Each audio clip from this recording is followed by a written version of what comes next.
सुप्रभात बच्चों, स्वागत है आपका श्री एकेडमी ऑनलाइन कक्षा में। बच्चों, आज हम पढ़ेंगे दो बैलों की कथा। तो आइए देखते हैं बच्चों, दो बैलों की कथा पाठ का सार क्या है। दो बैलों की कथा पाठ के लेखक हैं मुंशी प्रेमचंद, जिन्होंने मनुष्य और पशु दोनों के बीच में भावात्मक संबंध स्थापित किया हुआ है। इस पाठ में यह बताने की कोशिश की गई है कि मनुष्य से अत्यधिक भावात्मक पशु होते हैं। यदि हम उनके साथ अच्छा करते हैं तो वह भी हमारे साथ अच्छा ही करते हैं। आइए इस पाठ के सार को देखते हैं। लेखक के अनुसार गधा एक सीधा और निरापद जानवर है। वह सुख दुख हानि लाभ किसी भी दशा में कभी नहीं बदलता। उसमें ऋषि मुनियों के गुण होते हैं, फिर भी आदमी उसे बेवकूफ़ कहता है। बैल गधे के छोटे भाई हैं, जो कई रीतियों से अपना असंतोष प्रकट करते हैं।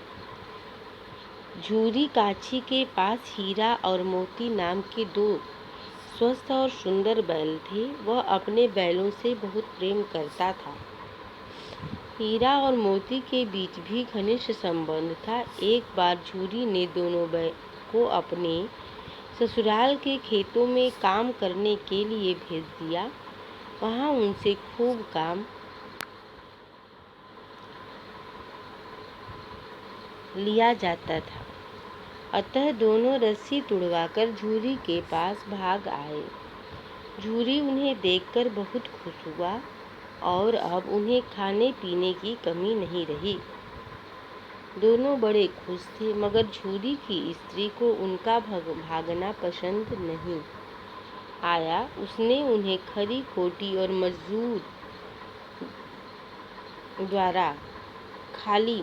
द्वारा खाली सूखा भूसा खिलाया गया। दूसरे दिन झूरी का साला फिर उन्हें लेने आ गया। फिर उन्हें कड़ी मेहनत करनी पड़ी, पर खाने को सूखा भूसा ही मिला। कई बार काम करते समय मोती ने गाड़ी खाई में गिरानी चाहिए, तो हीरा ने उसे समझाया। मोती बड़ा गुस्सैल था। हीरा धीरज से काम लेता था। हीरा की नाक पर जब खूब डंडे बरसाए गए तो मोती गुस्से से हल लेकर भागा, पर गले में बड़ी रस्सियां होने के कारण पकड़ा गया।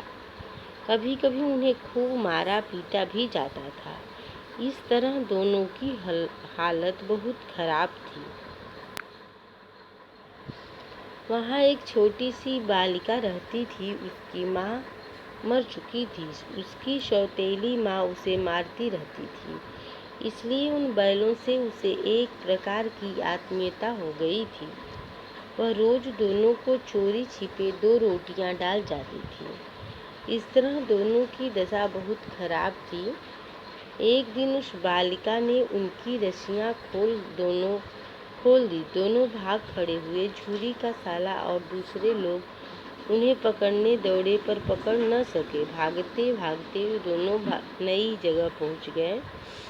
झूरी के घर जाने का रास्ता वे भूल गए, फिर भी बहुत खुश थे। दोनों खेतों में मटर खाई और आज़ादी का अनुभव करने लगे। फिर एक षाढ़ से उनका मुकाबला हुआ। दोनों ने मिलकर उसे मार भगाया, लेकिन खेत में चरते समय मालिक आ गया। मोती को फंसा देखकर हीरा भी खुद आ फंसा।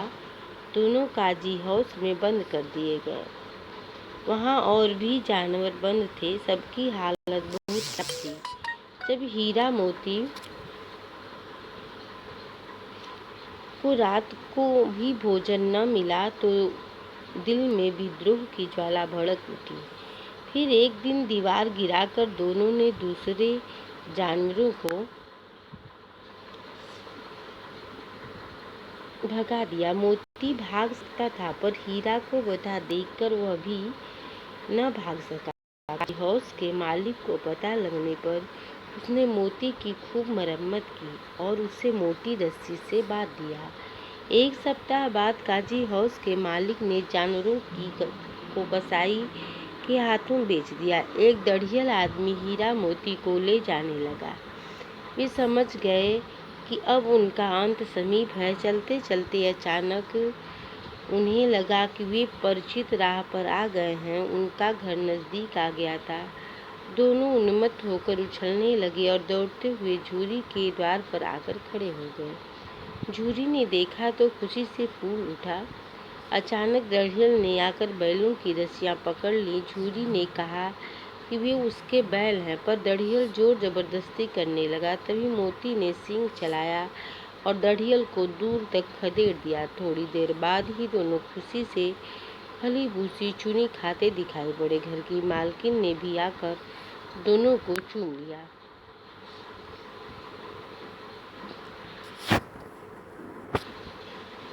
अर्थात इस कहानी में दढ़ियल जब जबरदस्ती करने लगा तो मोती उसे छोड़ा नहीं। मोती बल्कि सींग चलाया, दढ़ियल को दूर भगा दिया। थोड़ी देर बाद दोनों ही खुशी से खली भूसी चुनी आदि खाते दिखाई पड़े। घर की मालकिन ने आकर दोनों को चूम लिया, स्नेह प्रेम किया। बच्चे यह देखकर तालियां बजाने लगे। वास्तव में जब किसी खोए हुए व्यक्ति का घर पुनः मिल जाता है तो उसकी खुशी का ठिकाना नहीं रह जाता। यह कहानी हमें यही सीख देती है कि वह व्यक्ति अपनी खुशियों से झूम जाता है और अपने घर में रहना पसंद करता है। इसलिए इस कहानी के माध्यम से यह सीख दिया गया है कि यदि बैल नहीं बोलते, जानवर नहीं बोलते, तो हमें उनके साथ मनमानी नहीं करनी चाहिए। उनका भी एक अस्तित्व है, उनका भी हम पशुओं से भावात्मक संबंध है। वह हमारे लिए बहुत कार्य करते हैं, जिसकी वजह से हमारे घर में संपदाएं आती हैं। तो उन बैलों या अन्य जानवर की भी हमें सुरक्षा करनी चाहिए, जो हमारे लिए उपयोगी हैं। प्रस्तुत कहानी में यह शिक्षा दी गई है, कभी पशुओं को प्रताड़ित नहीं करना चाहिए, क्योंकि जैसी आत्मा आपके अंदर है, वैसी ही आत्मा उन मूक प्राणी में भी है। यदि वह नहीं बोलते तो ऐसा नहीं है कि उन्हें पीड़ा नहीं होती, उन्हें भी पीड़ा होती है। इसलिए जब कभी कोई कार्य नहीं होता तो आपको जिस तरह की पीड़ा होती है, उसी तरह की पीड़ा उन मूक प्राणी पशुओं को भी होती है। इसलिए कभी भी पशुओं को सताना नहीं चाहिए, न ही उनको मारना और पीटना चाहिए।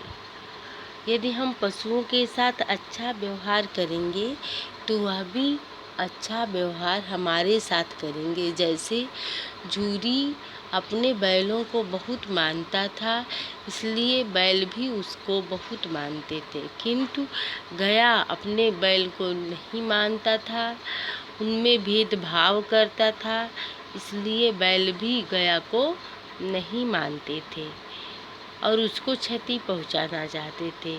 इस प्रकार से बच्चों, इस कहानी से हमें यह सीख मिलता है कि कभी भी किसी को सताना नहीं चाहिए, सबसे प्रेमपूर्ण व्यवहार करना चाहिए। प्रेमपूर्ण व्यवहार में ही भलाई है। मुंशी प्रेमचंद जी के द्वारा रचित यह कहानी बड़ा ही सार्थक और भावात्मक है। मुंशी प्रेमचंद जी ने मनुष्य को यह सीख दी है कि कभी भी वह पशुओं और अपने में भेदभाव ना करें, उनके साथ स्नेह या प्रेम संबंध बनाए रखें, क्योंकि इस संसार में प्रेम और स्नेह ही सबसे बड़ा गुण है, जिसके द्वारा मनुष्य या पशुओं पर भी विजय प्राप्त किया जा सकता है। तो आशा है बच्चों आप सभी लोग इस कहानी के सार को समझ गए होंगे। धन्यवाद।